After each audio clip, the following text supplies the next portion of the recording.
Hello cricket fans. Pakistan ने world cup का squad announce कर दिया है। लेकिन सवाल ये है कि क्या ये वर्ल्ड कप जीतने वाली टीम है या फिर एक और एक्सपेरिमेंट। अगर आप भी क्रिकेट और पाकिस्तान टीम को फॉलो करते हैं तो इस चैनल को जरूर सब्सक्राइब करें, क्योंकि यहाँ पे फैक्ट्स पे बात की जाएगी और फैन टॉक भी की जाएगी। तो चलिए चलते हैं, आज के इस टॉपिक पे बात करते हैं। पाकिस्तान ने T20 वर्ल्ड कप 2026 का स्क्वाड अनाउंस किया। लेकिन ऑनेस्टली इस स्क्वाड ने बहुत सारे क्वेश्चंस रेज किए हैं और जवाब बहुत ही कम दिए हैं। सबसे बड़ा सवाल तो ये पैदा होता है कि स्पेशलिस्ट विकेट कीपर मिसिंग है स्क्वाड में। वैसे तो पाकिस्तान ने तीन तीन विकेट कीपर बैट्समैन डाले हैं, जिसके अंदर ख्वाजा नाफे हैं, साहिबजादा फरहान है और उस्मान खान है। लेकिन ये तीनों जो हैं बैटिंग विकेट कीपिंग ऑप्शन है। बैटिंग के साथ साथ विकेट कीपिंग कर लेते हैं, स्पेशलिस्ट विकेट कीपिंग ऑप्शन नहीं है। तो यहाँ पे सवाल ये पैदा होता है कि मोहम्मद रिजवान क्यों इस टीम में नहीं फिट बैठे। अगर तो ये रीजन थी कि स्ट्राइक रेट बहुत कम है, तो बिल्कुल बात ठीक है। लेकिन आप एक एंकर बैट्समैन अफोर्ड कर सकते थे पूरे स्क्वाड में, और उसके लिए आपने बाबर आजम को पिक किया। तो बाबर आजम के साथ साथ अगर आप मोहम्मद रिजवान को पिक करते, बाबर आजम को ना पिक करते, तो मेरे ख्याल वो ज्यादा बेहतर ऑप्शन बननी थी। क्योंकि आपको विकेट कीपिंग ऑप्शन भी मिल जाती स्पेशलिस्ट, और एक एंकर बैट्समैन भी मिल जाता। जहां तक बात करें बाबर आजम और मोहम्मद रिजवान की, तो दोनों तकरीबन एक तरह से ही बैटिंग करते हैं। जहां पे मोहम्मद रिजवान का स्ट्राइक रेट तकरीबन 125 126 का है, तो बाबर आजम भी 127 128 इसी के जो है ब्रैकेट में, 125 से लेके 130 के ब्रैकेट में ही बैटिंग करते हैं। तो बैटिंग का स्टाइल कह लें, स्ट्राइक रेट कह लें, तो मेरे ख्याल वो तो ऑलमोस्ट दोनों का सेम है। तो फिर मोहम्मद रिजवान को पिक करना ज्यादा बेहतर ऑप्शन थी। और ये वर्ल्ड कप में इनको कमी महसूस हो सकती है। हमने रिसेंटली देखा एशिया कप में जो मोहम्मद हारिस थे उनसे एक रन आउट मिस हुआ तिलक वर्मा का फाइनल के अंदर, और देखो आप फाइनल हार गए। और श्रीलंका में जहाँ पे स्पिन ट्रैक मिलेगा, ये हमेशा माइंड में रख के चलें कि पाकिस्तान ने सारे के सारे मैचेस अपने श्रीलंका में खेलने हैं, दो डिफरेंट वेन्यू में खेलने हैं। दोनों की पिचेस स्पिन फ्रेंडली होंगी। जहाँ पे पिच विकेट टर्न करता है बहुत ज्यादा, वहां पे कीपर का जो रोल है वो बहुत ज्यादा बढ़ जाता है और बहुत क्रूशल हो जाता है। और चलें, माना कि आपने मोहम्मद रिजवान को साइडलाइन किया, आप बात कर रहे थे जी हम फ्यूचर की टीम बना रहे हैं, तो फ्यूचर की टीम के लिए आपने मोहम्मद हारिस को पिक किया था, जो अभी लेटेस्ट लास्ट आपका जो एडिशन गुजरा है एशिया कप का। और हमने सबने यही कहा कि बिल्कुल ठीक है, अगर आप यंगस्टर्स को मौके दे रहे हैं और टीम बना रहे हैं आने वाले 5-6 साल के लिए, तो इट्स परफेक्टली फाइन। तो मोहम्मद हारिस ने वहां पे परफॉर्मेंस उस तरह अच्छी नहीं की, लेकिन आपने उनको फॉरेन ड्रॉप कर दिया। अगर आप उनको लेके चल रहे थे, उनको टीम में डाला था, तो फिर उन्हीं के साथ जाते। वो आपको एग्रेसिव बैटिंग भी देते हैं, ठीक है, आप पूरी जो गेम का मोमेंटम है वो चेंज कर देते हैं। अगर आपको 10 बॉलों पे 20 एक रन चाहिए, तो वो ऐसा एक बैट्समैन है जो अग्रेसिव, उसके पास कह लो कि स्ट्रोक्स हैं, स्ट्रोक प्ले करते हैं वो, और बाउंड्रीज की तरफ जाते हैं। तो मेरे ख्याल वो ऊपर भी टॉप ऑफ द ऑर्डर भी बैट कर सकते थे, या मिडिल ऑर्डर में भी बैटिंग कर सकते थे।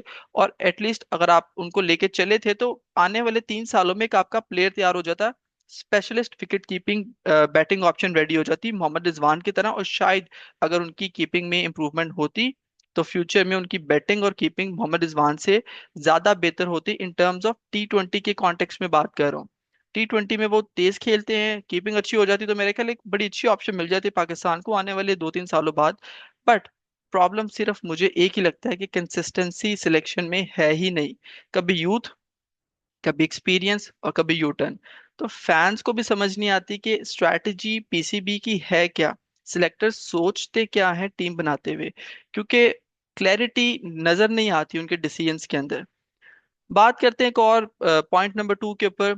टॉप ऑर्डर की तो फैक्ट्री लगाई हुई है पाकिस्तान ने।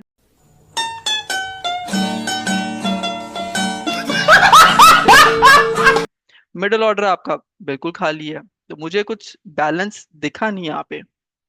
T20 के अंदर मैचेस जीते जाते हैं 7वें से 14वें 15वें ओवर के दरमियान में। ये 7 to 15th ओवर का जो पीरियड होता है, यहाँ पे टीम्स मैच जीतती हैं और हारती हैं, और यहीं पे मिडिल ऑर्डर आपका दे कम इन to play.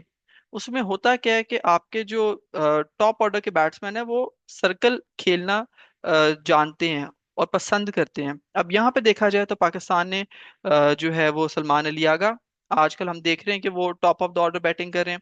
Sahibzada Farhan top of the order batting करना चाहते हैं। आपके फखर जमान, आपके साइम अयूब, आपके बाबर आजम, तो इतने सारे नाम, शायद एक आध नाम मैं मिस भी कर रहा हूँ। इतने सारे नाम अगर आपके नंबर 1 2 3 खेलना चाहते हैं या नंबर 1 2 खेलना चाहते हैं और सर्कल को पसंद करते हैं कि पावर प्ले मिले, हम बड़े रन्स करें, हम अपनी शॉट्स जो हैं, रिस्की शॉट्स जो हैं वो खेल सकें, तो आप मुझे ये बताएं कि आप बाकी मिडिल ऑर्डर में किसको फिट करेंगे।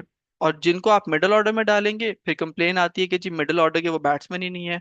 दायरा खुल जाता है तो वो शॉट्स मारते हैं, कैच आउट हो जाते हैं। इनका अगर फायदा लेना है तो ऊपर खिलाओ, अगर इनको ऊपर खिलाओगे तो नीचे किसको खिलाओगे। तो नीचे खिलाने वाले प्लेयर्स नजर ही नहीं आए। आपने एशिया कप में एक प्लेयर डाला था हसन नवाज। हसन नवाज की परफॉर्मेंस कुछ खास नहीं थी, वो कुछ कंट्रीब्यूट नहीं कर सके टीम में, जो कि बिल्कुल बात ठीक है, लेकिन आपने एज अ यंगस्टर ही डाला था कि हम उनको टीम के साथ कैरी करेंगे, 2 से 3 साल हमारे साथ रहेंगे और एक टीम बन जाएगी। इसी बेस के ऊपर स्क्वाड पिक किया गया था एशिया कप का। लेकिन आज हमें फिर हसन नवाज नजर नहीं आते।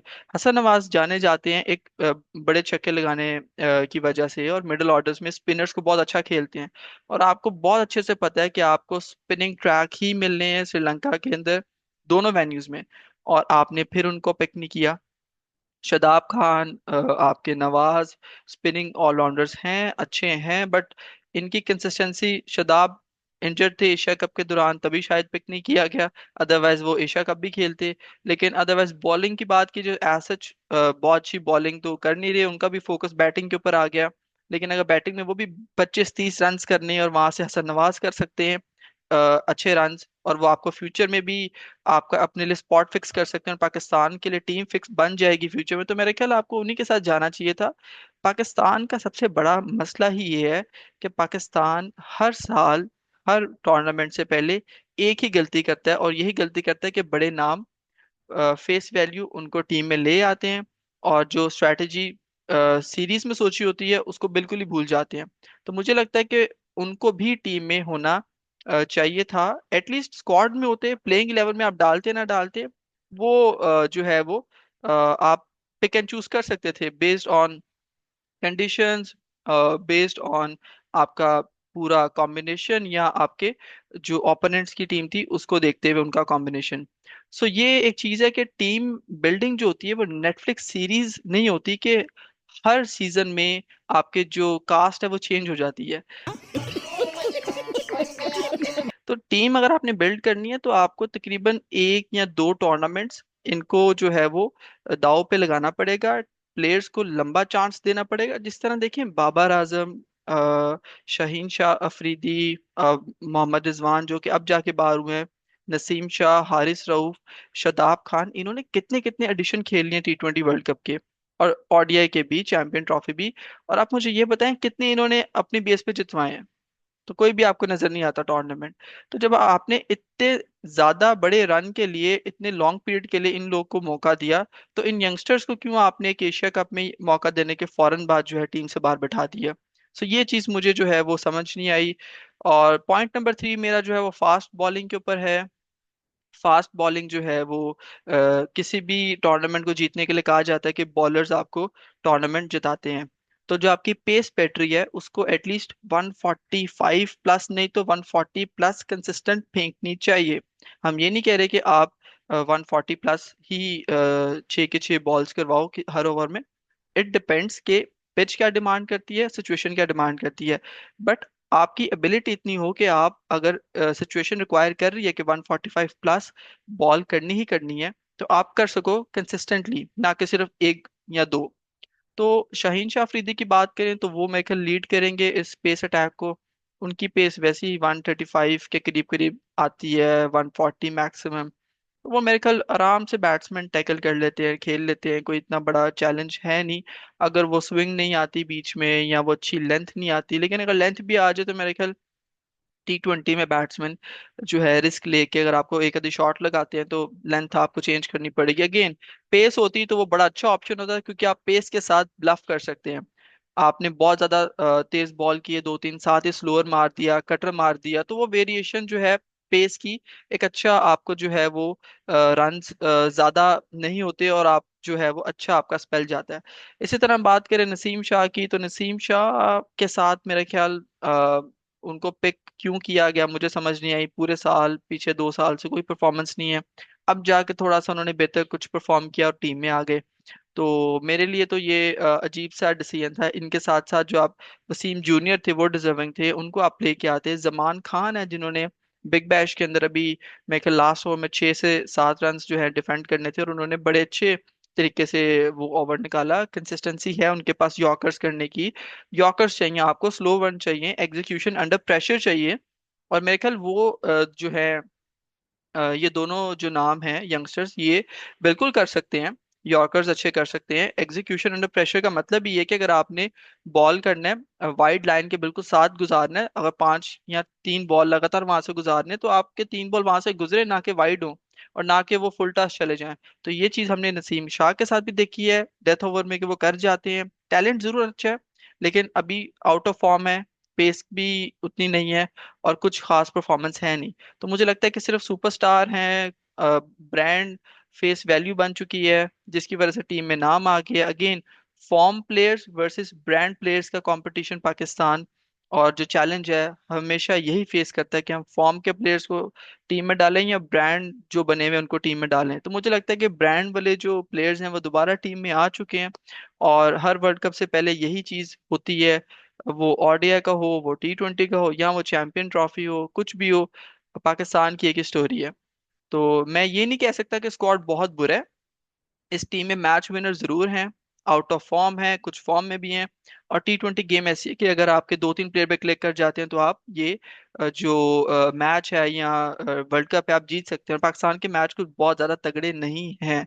आपको ग्रुप स्टेज में एक इंडिया से खेलना है, उसके बाद आपको खेलना पड़ेगा अगर आप सुपर 8 में जाते हैं तो मैं कल इंग्लैंड है, न्यूजीलैंड है, तो मैं कल आप उन लोग को इजीली हरा सकते हैं। इजीली नहीं बट हरा सकते हैं इस टीम के साथ, अगर आपके 2-3 प्लेयर्स टाइम पे क्लिक कर जाएं, और आप जैसे विकेट कीपर वगैरह की बात की, वो कदरे बेहतर परफॉर्म कर जाए तो मैं कल मैच निकाल सकते हैं।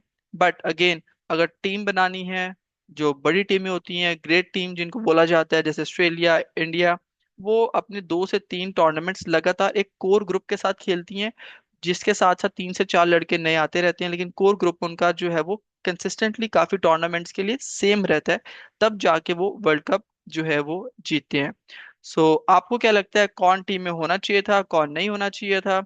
और मोहम्मद रिजवान के बारे में, मोहम्मद हारिस के बारे में, विकेट कीपिंग ऑप्शन के बारे में, प्लस जो फास्ट पेस बॉलर्स हैं उनके बारे में क्या आपकी जो है वो से है? Do let me know in the comment box. Thank you.